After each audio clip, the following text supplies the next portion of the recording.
प्रणाम करै छी सब गोटे के। हम छी कीर्ति और आइ हम जे गीत सुना रहल छी ओ सामा के विदाई गीत छै। सामा अपन पिता श्री कृष्ण के द्वारा देल गेल श्राप के कारण केवल कार्तिक मास में स्त्री रूप में आबै छथिन और फिर कार्तिक पूर्णिमा के दिन चिड़ै बनि कऽ वृंदावन के जंगल में फेर चलि गए छथिन। तऽ ओ कार्तिक पूर्णिमा के दिन आबि गेल छै और सामा अपन माँ से लिपट कऽ कानि रहल छथिन और कहि रहल छथिन कि जे ई कार्तिक मास किया अबै छै। सामा और हुनकर माँ के विदाई काल के मनोस्थिति के आइ समदाउन में बहुत मार्मिक चित्रण कयल गेल छै। तऽ चलू आइ हम अहाँके ई समदाउन सुनबै छी।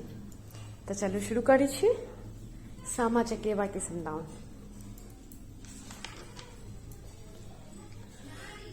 खेलै छलियै सखी संग सामा हे चकेबा, सामा हे चकेबा, सेहो सामा के आई छन बिदाई गे माई, सेहो सामा के आई छन बिदाई गे माई। खेलै छलियै सखी संग सामा हे चकेबा, सामा हे चकेबा, सेहो सामा के आई छन बिदाई गे माई, सेहो सामा के आई छन बिदाई गे माई।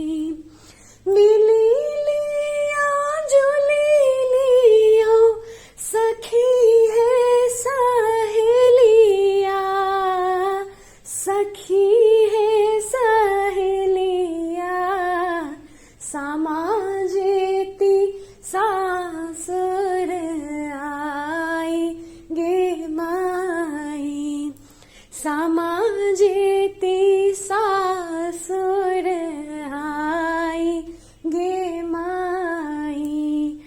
खेलै छलियै सखी संग सामा हे चकेबा, सेहो सामा के आई छन बिदाई गे माई, सेहो सामा के आई छन बिदाई गे माई।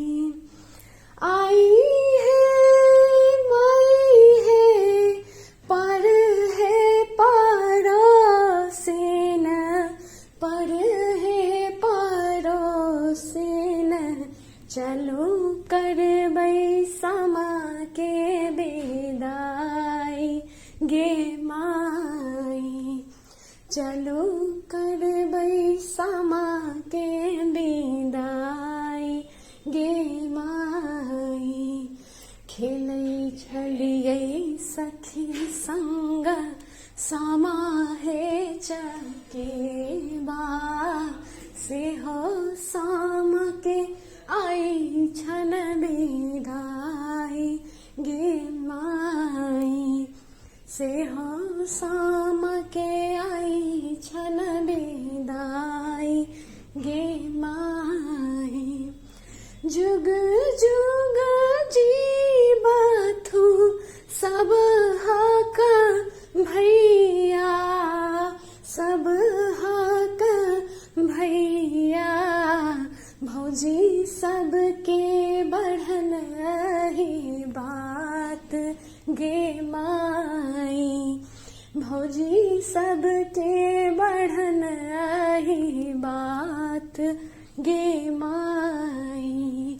खेलै छलियै सखी संग सामा हे चकेबा, सेहो सामा के आई छन बिदाई गे माई, सेहो सामा के आई छन बिदाई गे माई, सेहो सामा के आए छन बेदाई गे माई।